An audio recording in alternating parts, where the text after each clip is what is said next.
मुस्तफिजुर रहमान और बांग्लादेश के लिए शाहरुख खान को गालियां पड़ रही हैं। कहा कि तुमको रहने नहीं देंगे। बीसीसीआई ने भी एक अंदर खाने से खबर चला दी है कि हम बैन करेंगे बांग्लादेश को। हमारा तो दुश्मन नहीं है बांग्लादेश। जी हाँ, इंडिया और बांग्लादेश के बीच इस वक्त रिश्ते कुछ खास अच्छे बचे नहीं हैं, जिसके बाद अब आईपीएल 2026 के मिनी ऑक्शन में बांग्लादेश के पेसर मुस्तफिजुर रहमान, जिनको कोलकाता नाइट राइडर्स ने 9 करोड़ 20 लाख रुपए में खरीदा है, उनको छोड़ने की बात की जा रही है। कुछ नेता हैं, कुछ प्रीस्ट हैं जो धमकी दे रहे हैं। मैं लेके केकेआर से लेकर शाहरुख खान तक को सबको लपेटा जा रहा है। कहा कि आईपीएल 2026 में इन खिलाड़ियों को बैन कर दीजिए। बीसीसीआई भी इन तमाम सिचुएशन पे अपनी नजर बनाए हुए। उसके जो बीसीसीआई से अपडेट आई है वो आपको बताऊंगा, लेकिन पहले आपको कुछ स्टेटमेंट्स बता देता हूं।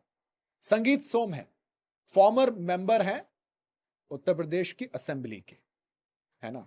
इन्होंने शाहरुख खान को ट्रेटर, गद्दार कहा है। गद्दार। उन्होंने कहा कि अगर रहमान जैसे खिलाड़ी इंडिया में खेलने आएंगे तो एयरपोर्ट के बाहर कदम नहीं रख पाएंगे। हम दावे के साथ कह रहे हैं, समझ लेना चाहिए शाहरुख खान जैसे गद्दारों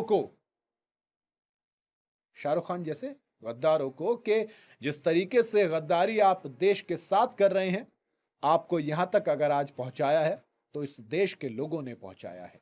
अगर आपको पैसा मिलता है तो यहां के देश के लोगों से मिलता है, लेकिन आप उस पैसे से देश के साथ गद्दारी करते हैं। आप कभी पाकिस्तान को चंदा देने की बात करते हैं, कभी रहमान जैसे खिलाड़ियों को खरीदने की बात करते हैं। ये देश में अब नहीं चलेगा।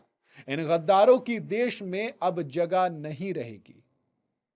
अब ये स्टेटमेंट पर मैं क्या बोलूं वो बात की बात है। पहले आपको एक और स्टेटमेंट सुनाता हूं। एक स्पिरिचुअल गुरु हैं देवकी नंदन ठाकुर। स्पिरिचुअलिटी का मतलब आपको मैं बताने लायक नहीं हूं। स्पिरिचुअलिटी का मतलब जब होता है कि जब आप तमाम दुनिया की चीजों से ऊपर उठ जाते हो, है ना।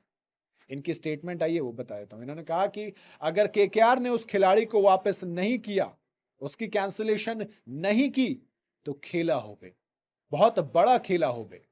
समय है संभल जाओ, समय है सुधर जाओ, अदरवाइज समय उल्टी दिशा में बहने लगेगा। अब ये स्टेटमेंट बताने के लिए काफी है ना कि हालात कैसे हैं। और केकेआर से लेकर बीसीसीआई, गवर्नमेंट, सब इंक्लूड होते हैं ना। और जब शाहरुख खान की टीम ने बांग्लादेश के इस प्लेयर को खरीदा था तब क्या हालात थे, है ना।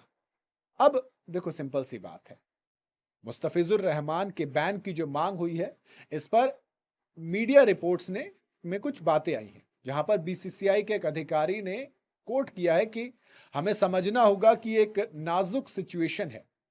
हम हमेशा बदलते डिप्लोमेटिक हालात पर सरकार के टच में रहे हैं, और हमने ऐसा कुछ नहीं सुना है जिससे हमें बांग्लादेश के प्लेयर्स पर बैन लगाने पर मजबूर होना पड़े। तो हां, मुस्तफिजुर रहमान आईपीएल में खेलेंगे। बांग्लादेश कोई दुश्मन देश नहीं है, यह बीसीसीआई का कहना है, जो रिपोर्ट्स में आया है। मुस्तफिजुर रहमान की बात करूं तो आईपीएल में 60 मैच खेले, जिसमें उन्होंने 28.4 के एवरेज के साथ 65 विकेट चटकाए हैं, और इस दौरान उनकी इकोनॉमी भी 8.13 की रही है। रहमान डेथ ओवर के स्पेशलिस्ट हैं, जिसकी वजह से ही उनके ऊपर केकेआर ने 9 करोड़ 20 लाख रुपए की बोली लगाई। हालांकि केकेआर के मालिक शाहरुख खान नहीं चाहेंगे कि दोनों देशों के बीच हालात खराब हो जिसमें रहमान पर बैन लगे। अगर मुस्तफिजुर रहमान पर बैन लगा तो केकेआर की टीम को यह बड़ा झटका है। फिलहाल केकेआर की टीम तो मतलब कोई स्टेटमेंट अभी तक नहीं आई है, बट अगेन स्टेटमेंट से ऊपर कुछ चीजें रहेंगी। इस तरीके के आप स्टेटमेंट देते हो, ठीक है, पाकिस्तान के अगेंस्ट हमें मैच नहीं खेलना चाहिए, लेकिन सवाल किससे पूछा जाएगा?